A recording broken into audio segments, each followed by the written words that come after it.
Hello guys, welcome to your YouTube channel pupil teacher. तो कैसे हो आप सब? आशा है कि सब बढ़िया होगे, स्वस्थ होगे और आप सबकी कॉम्पिटिटिव एग्जाम की प्रिपरेशन पे अच्छी चली होगी। फिलहाल आज की वीडियो में हम बात करेंगे साइकोलॉजी के टॉप मोस्ट इंपॉर्टेंट क्वेश्चन के बारे में। सबसे मोस्ट इंपॉर्टेंट टॉपिक है आज का। तो वीडियो शुरू करने से पहले एक इन्फॉर्मेशन आप सबको देनी थी कि हमने HPGPT टेट के बैच को ओपन किया है। अगर आप में से कोई भी बैच को ज्वाइन करना चाहता है तो मेरा व्हाट्सएप नंबर आपको स्क्रीन पर दिख रहा है, आप मुझे वहाँ पर पर्सनली मैसेज कर सकते हो। तो आज की वीडियो में हम कुछ ऐसे मोस्ट कंटेंट को उठाया जिसमें हमारा हेरिडिटी एंड एनवायरनमेंट है और हमारा सोशलाइजेशन और हमारा एक मैथ्स लॉ की थ्योरी। ये तीन मोस्ट इंपॉर्टेंट कंटेंट जिनके बारे में हम बात करेंगे। बहुत ही इजी टॉपिक है और बहुत ही आसान टॉपिक है जो कि आपके पास आते हैं और हर साल आते हैं, रिपीटेड है और इनसे जो क्वेश्चन भी आते हैं वो भी बहुत आसान आते हैं। बस थोड़ा आपको इस टॉपिक को समझना होगा आखिर इस टॉपिक में बताया क्या गया। तो जब हम हेरिडिटी और एनवायरनमेंट की बात करें तो ये एक दूसरे के ना पूरक है, एक दूसरे के ऊपर निर्भर करते हैं क्योंकि एनवायरनमेंट और हेरिडिटी का एक पर्सन की लाइफ में बहुत इंपॉर्टेंट रोल होता है। उसकी फिज़िक्स किस तरीके की होगी, उसकी पर्सनैलिटी किस तरीके की है, उसका बिहेवियर किस तरीके का है, उसका इंटरेस्ट किस तरीके का, उसका इंटेलिजेंस किस तरीके का, ये सब आपका हेरिडिटी और एनवायरनमेंट के ऊपर डिपेंड करता है। क्योंकि आपके पास बहुत से क्वेश्चन पूछे जाते हैं यहाँ से हर साल। तो जब हम हेरिडिटी की बात करें तो एक जेनेटिक फैक्टर है, ठीक है, जो कि जीन्स है, जो कि बच्चे के अंदर आते हैं उसके पेरेंट्स के थ्रू। तो ये हमारा जो हेरिडिटी है वो हमारा वंश अनुक्रम जो बात करते हैं वो हमारा आगे से आगे ट्रांसफ़र होते रहता है, पेरेंट्स से बच्चों में, बच्चों से फिर उनके बच्चों में आगे आगे चलते रहता है हेरिडिटी। और एनवायरनमेंट की बात करें तो ये हमारा अपना सराउंडिंग, हमारी फैमिली आ गई, हमारा स्कूल, हमारा नेबर, हमारा मीडिया, हमारा कम्युनिटी किस तरीके की है, ये चीज़ हमारे को अफेक्ट करेगी। क्योंकि जो हमारी फिज़िक्स किस तरीके की होगी, हमारी इंटेलिजेंस किस तरीके की होगी, हमारा इंटरेस्ट किस तरीके का होगा, वो सब हमारा हेरिडिटी के ऊपर निर्भर करता है। कि हमारे पेरेंट्स किस तरीके के थे, उनकी हाइट किस तरीके की थी, उनका कलर किस तरीके का था, ये सब हमारा किसके अंदर आता है, हेरिडिटी के अंदर आता है। और जब हम बात करते हैं एक बच्चे की डेवलपमेंट किस तरीके की होगी, उसके लिए भी आपका हेरिडिटी फैक्टर है और एनवायरमेंटल फैक्टर सबसे इम्पॉर्टेंट है। उसका फिजिकल और जो साइकोलॉजिकल करैक्टरिस्टिक्स है वो सब आपका इसी के ऊपर निर्भर करता है। क्योंकि आपके पास जब भी कुछ भी पूछा जाए कि एक बच्चे की जब डेवलपमेंट होती है उसके लिए सबसे इम्पॉर्टेंट फैक्टर कौन से हैं, तो वो हमारा हेरिडिटी और एनवायरनमेंट है। एक बच्चे की जो हेरिडिटी है उसके पेरेंट्स के ऊपर डिपेंड करती है, उसके पेरेंट्स के जीन्स किस तरीके के थे उसके ऊपर निर्भर करती है। हेरिडिटी और जो एनवायरनमेंट ये ऐसा फैक्टर है जो कि बच्चे के पर्सनैलिटी डेवलपमेंट, उसका बिहेवियर, हर एक चीज़ को अफेक्ट करेगा। आपसे अगर कभी भी क्वेश्चन में पूछा जाए कि जो बच्चा है वो चोरी कर रहा है उसका कारण क्या है, वो भी आपका हेरिडिटी एनवायरमेंटल फैक्टर होगा। एक बच्चा है जिसकी इंटेलिजेंस बहुत अच्छी है, उसका भी हेरिडिटी और एनवायरमेंटल फैक्टर होगा। अगर कोई बच्चा प्रतिभाशाली गिफ्टेड है उसके लिए भी एनवायरमेंटल एंड हेरिडिटी फैक्टर है। हर एक चीज़, जब भी बच्चे की पर्सनैलिटी, बिहेवियर के बारे में जब भी आपसे कोई भी क्वेश्चन पूछा जाए कि सबसे इम्पॉर्टेंट कौन सा कारक है, जहाँ भी आपको हेरिडिटी और एनवायरनमेंट दिखे तो आपने उसको टिक कर देना। ये एक लॉजिक है क्योंकि हर एक चीज़ के लिए आपका हेरिडिटी और जो एनवायरनमेंट है ये वाला फैक्टर सबसे इम्पॉर्टेंट है।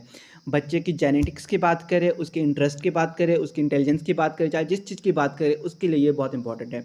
क्योंकि आपकी हेरिडिटी ही एक जेनेटिक फैक्टर है जिसमें कि आपके जीन्स के ऊपर डिपेंड करता है। क्योंकि हेरिडिटी क्या है, आपके पेरेंट्स से आपके अंदर आते रहती है, जो अनुवांशिकता के गुण है वो क्या स्थानांतरण होते रहते हैं एक पीढ़ी से दूसरे पीढ़ी के अंदर।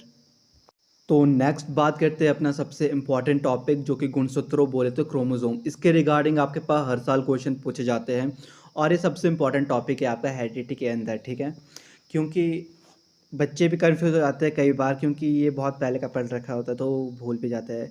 तो आपने याद रखना है कि जब आपका एक्स वाई क्रोमोसोम मिलते हैं तो आपका लड़के का जन्म होगा। यदि एक्स और एक्स क्रोमोसोम मिले तो आपके पास लड़की का जन्म होगा। क्योंकि आपसे क्वेश्चन ही ये पूछा था सबसे इजी कि अगर एक्स वाई गुणसूत्रों का मिलन होगा तो किसका जन्म होगा, तो लड़के का जन्म होता है, ठीक है। अगर आपके पास एक्स एक्स गुणसूत्रों का मिलन होगा तो लड़की का जन्म होता है। यहाँ से ये क्वेश्चन आपके पास पूछा जाता है। और एक और क्वेश्चन यहाँ से पूछा जाता है कि प्रत्येक कोशिका में कौन सा गुणसूत्र पाया जाता है। तो उसमें आपके पास एक्स क्रोमोसोम, जो एक्स गुणसूत्र है वो पाया जाता है। क्योंकि एक्स देखो आपके पास लड़की के अंदर भी होता है और लड़के के अंदर भी होता है। तो ये भी आपके पास पूछा जाता है कि प्रत्येक कोशिका में कौन सा गुणसूत्र पाया जाता है, तो वो आपका एक्स होता है। तो इसका तो इतना ही टॉपिक है। नेक्स्ट बात करें अपना सोशलाइजेशन, जो कि बहुत इंपॉर्टेंट टॉपिक है आपका। तो जो आपका ये वाला टॉपिक है ना, समाजीकरण, सोशलाइजेशन, ये सबसे इजी टॉपिक है और इससे भी आपके पास हर साल क्वेश्चन आते हैं। आज जो भी हम ये 3 टॉपिक कर रहे हैं, इन तीनों टॉपिक के रिगार्डिंग आपका हर साल क्वेश्चन पूछे जाते हैं। तो सोशलाइजेशन होता है क्या? समाजीकरण, जब हम समाज में मिलते हैं, जुलते हैं, एक दूसरे से बातें करते हैं, एक दूसरे के प्रति इमोशंस, लव, अफेक्शन हो, तो वो हमारा सोशलाइजेशन है। क्योंकि जब बच्चा होता है छोटा, जब वो धीरे धीरे बड़ा होता है, तो वो धीरे धीरे करके सोशलाइजेशन होता है, एक दूसरे से बातचीत करता है। क्योंकि जो छोटा बच्चा है वो क्या है, सिर्फ मम्मी पापा के पास जाता है, बाकी सबसे क्या है, डरता है। धीरे धीरे करके वो बड़ा होगा, फिर अपने फैमिली मेम्बर से बात करने लग जाएगा, फिर बाहर जाता है, फिर अपने पड़ोस में, आस पड़ोस में खेलेगा, एनवायरनमेंट पे। तो सोशलाइजेशन में भी एनवायरनमेंट और हेरिडिटी का बहुत इंपॉर्टेंट रोल रहता है। तो बेसिकली आपसे पूछा जाता है कि प्राइमरी एजेंट्स कौन से हैं और सेकेंडरी एजेंट्स कौन से हैं, या ये पूछा जाए सोशलाइजेशन किस प्रकार की प्रक्रिया है। सोशलाइजेशन कैसी प्रक्रिया है जिसमें कि बच्चा क्या है, सोशली होए, हर एक के साथ अच्छे से बात करे, किस तरीके से बात करना है, ये सब कुछ समझे। तो प्राइमरी एजेंसीज होती है हमारा पेरेंट्स, सबसे पहला हमारा होगा परिवार, हमारे माता पिता, सिबलिंग्स बोले तो अपने कज़न्स, ब्रदर वगैरह हो गए। जो चर्च है ये प्राइमरी एजेंसी है, आपके रिलीजन पार्ट होगा, जैसे कि आपके मंदिर हो गए। ये वाले हर एक चीज़ें किसके अंदर आई, आपकी प्राइमरी एजेंसीज के अंदर आती है। आपसे पूछा जाएगा अगर कि आपकी प्राइमरी एजेंसी कौन सी है, वो आपके क्या है, पेरेंट्स है, फैमिली है, ये आपके प्राइमरी है। और सेकेंडरी जो एजेंसीज होती है वो वाली एजेंसीज होती है जहाँ पे आप एजुकेशन के लिए जाओगे, आप एनवायरनमेंट में जब आप घर से बाहर निकलोगे, तो वो आपका सेकेंडरी एजेंसीज आती है। तो सेकेंडरी एजेंसीज में जैसे आपके फ्रेंड्स आ गए, ठीक है, आपके नेबर्स आ गए, आपका वर्क प्लेस जहाँ वर्क करते हो वो है, यूनिवर्सिटी एजुकेशन के लिए जहाँ जाते हो, आपके स्कूल।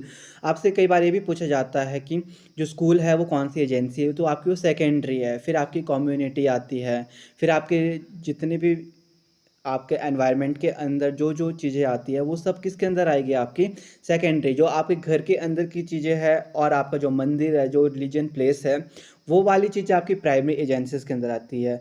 जैसे कि आपका वर्क प्लेस, ये सेकेंडरी है यहाँ पे। रिलीजन की बात करें, ये आपका प्राइमरी है। फैमिली होगी, ये प्राइमरी है। पीयर्स ग्रुप बोले, ये भी आपका सेकेंडरी है, जो कि आपके फ्रेंड्स वगैरह है, ये आपका सेकेंडरी एजेंसीज के अंदर आता है। तो यहाँ से सिर्फ यही क्वेश्चन आता है कि आपके प्राइमरी एजेंसीज कौन सी है। सबसे पहला आपका फैमिली है, फिर आपका स्कूल है, फिर आपकी कम्युनिटी है। ये 3 चीज़ें आपने याद रखना है। इसके रिगार्डिंग आपके साथ हर साल क्वेश्चन पूछे जाते हैं। तो सोशलाइजेशन वाला टॉपिक भी हमारा ख़त्म हो गया। इस सब के आपके पास नोट्स प्रोवाइड किए जाएंगे बैच में, आपके पास ग्रुप में मिल जाएंगे। नेक्स्ट बात करते हैं अपनी मैस्लो की थ्योरी, क्योंकि ये सबसे अच्छी और सबसे इम्पॉर्टेंट थ्योरी है और सबसे इजी थ्योरी, क्योंकि ये थ्योरी आपके पर्सनल नीड्स के ऊपर बनाई गई है। और आपसे क्वेश्चन भी पूछा जाता है कि जो आपकी मैस्लो की थ्योरी है वो किसके ऊपर बेस्ड है, तो ये आपके पर्सनल नीड्स के ऊपर बेस्ड है। ये आपका एक क्वेश्चन बनता है और बहुत बार पूछा भी गया है। तो याद रखना, आपकी जो पर्सनल नीड है वो आपकी मैस्लो की थ्योरी के अंदर है। तो मैस्लो की थ्योरी किसके ऊपर बेस्ड है, आपकी पर्सनल नीड्स के ऊपर। तो मैस्लो ने जो एक पर्सन की नीड्स होती है उसको 5 पार्ट्स में कैटेगराइज किया गया है। तो जो सबसे पहली नीड होती है एक पर्सन की, होती है हमारी फिजियोलॉजिकल नीड्स, हमारी शारीरिक नीड्स, जिसमें कि हमारे पास आएगा अपना खाना, कपड़ा, मकान। ये सारी चीज़ें हमारी पर्सनल जो नीड्स है, शारीरिक नीड्स है, ये सबसे इम्पॉर्टेंट है। एक पर्सन के लिए सबसे पहले खाना और मकान होना चाहिए, कपड़े होने चाहिए, पानी होना चाहिए। ये सबसे पहली नीड होती है ना हर एक पर्सन की। बाकी सारी नीड्स तो बात की बात है। जब तक खाना ना मिले तब तक, जब पर्सन ही ज़िंदा नहीं रहेगा अगर खाना ही ना मिले, तो खाना, कपड़ा और पानी और मकान, ये पर्सन की सबसे पहली नीड होती है, शारीरिक नीड। ये आपसे पूछा जाता है कि पर्सन की सबसे पहली नीड कौन सी होती है, तो आपने बताना है वो शारीरिक नीड होती है। और कई बार ये पूछा जाता है कि शारीरिक नीड्स के अंदर क्या क्या आएगा आपके लिए, उस खाना आएगा, पानी, शेल्टर और क्लोथ। ये आपकी कुछ पर्सनल जो फर्स्ट नीड्स होती है। तो नेक्स्ट बात करें पर्सन की सेकंड नीड्स। आपसे पूछा जाता है क्वेश्चन में जो पर्सन की सेकंड नीड्स कौन सी होती है, तो आपकी सेफ्टी और सिक्योरिटी, ये आपकी दूसरी नीड्स है, जिसमें कि आपकी हेल्थ आएगा, employment, property, family and social ability. क्योंकि जब पर्सन के पास रोटी, कपड़ा, मकान आ गया है, फिर उसकी दूसरी नीड आ जाती है ना, क्योंकि एक पर्सन एक चीज़ में सेटिस्फाइड नहीं होता, क्योंकि हर एक पर्सन अलग अलग चीज़ों को, सब चीज़ों को अचीव करना चाहता है अपनी लाइफ में। जबकि जो आपकी सेफ्टी और सिक्योरिटी की बात करें, आपको एम्प्लॉयमेंट होनी चाहिए, क्योंकि नौकरी होगी तब आपके पास सेफ्टी होगी, एक सिक्योरिटी होगी, फैमिली होगी तो जो फैमिली है वो भी आपकी इसके अंडर आ जाती है। आपकी हेल्थ होगी, प्रॉपर्टी वगैरह, क्योंकि प्रॉपर्टी होगी तभी तो आप रहेंगे कहीं जगह पे। तो सेफ्टी और सिक्योरिटी यही चीज़ें हैं। जब तक आपके पास पैसा नहीं है तब तक आपके पास सिक्योरिटी कैसे होगी, क्योंकि सिक्योरिटी का मतलब ये है ना कि आपको अपने जीवन को सिक्योर बनाना है, अपने आमदनी को बढ़ाना है, अपने लाइफस्टाइल को चेंज करना है, ठीक है। तो जो हमारी सेकंड नीड होती है वो होती है सेफ्टी और सिक्योरिटी। नेक्स्ट बात करें थर्ड नीड की, लव एंड बिलोंगिंग। जब एक पर्सन को उसकी शारीरिक नीड भी पूरी होगी, उसकी सेफ्टी और सिक्योरिटी वाली नीड्स भी पूरी होगी, तो जब उसने पैसा वगैरह कमा लिया, एक मकान बना लिया, तो लव और बिलोंगिंग की भी एक चीज़ होती है, जिसमें कि फ्रेंडशिप होगी, फैमिली होगी, और आपका जैसे कि पर्सन कोई मैरिज करेगा, मतलब लव मैरिज, ये वाली चीज़ आपकी थर्ड स्टेज में आती है। क्योंकि जब कमा लिया तो किसके लिए कमाया, तो शादी होगी, ये सब चीज़ें आपकी बनेंगी, आपकी फैमिली बनेगी, आपके फ्रेंडशिप हो गए, आपके दोस्त हो गए, ये वाली चीज़ आपकी आएगी लव एंड बिलोंगिंग, जो आपकी थर्ड स्टेज बताई हुई है मैस्लो ने। और जो फोर्थ हमारी नीड्स बताई है वो है सेल्फ एस्टीम। जब आपकी शारीरिक नीड पूरी होगी, सेफ्टी एंड सिक्योरिटी होगी, लव एंड बिलोंगिंग हो गया, मतलब शादी वगैरह होगी, फैमिली वगैरह बन चुकी है, तो एक पर्सन चाहता है कि उसकी रिस्पेक्ट बने, उसकी सोसाइटी में क्या हो, उसकी रिस्पेक्ट हो, हर एक लोग उसको जाने समझे और वो सोशली हो।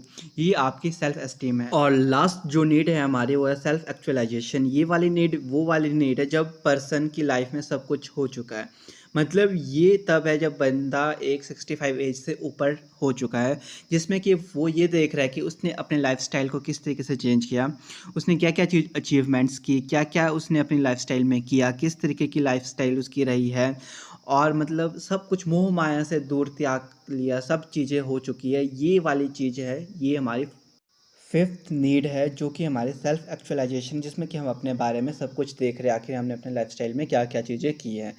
तो आशा है कि आज की वीडियो आप सबको अच्छी लगी होगी, और ये वीडियो बहुत ही हेल्पफुल है आपके लिए, एचपी टेट के लिए, क्योंकि जब आप कंटेंट को डीपली समझोगे तो आप जो टेट है वो इजीली क्वालिफाई कर सकते हो। और इनके जो मोस्ट इंपॉर्टेंट क्वेश्चन है वो आपको बैच में प्रोवाइड कर दिए जाएंगे, जिसमें कि आपको फ्री नोट्स मिल रहे हैं, और वहीं पे आपको सारे के सारे पीडीएफ्स मिल जाएंगे। और जो भी पर्सन अभी तक ग्रुप को ज्वाइन नहीं किया है और वो ग्रुप को ज्वाइन करना चाहता है, तो आपको स्क्रीन पे मेरा नंबर दिख रहा होगा, तो आपको मैसेज कर देना। आज आपके लिए सिर्फ लास्ट टाइम है, आप ग्रुप ज्वाइन करना चाहते हो तो कर सकते हो। तो आज की वीडियो में बस इतना ही, मिलते हैं अपने नेक्स्ट वीडियो में। तो वीडियो अच्छी लगेगी तो वीडियो को प्लीज़ लाइक शेयर कर देना और चैनल को भी सब्सक्राइब कर देना।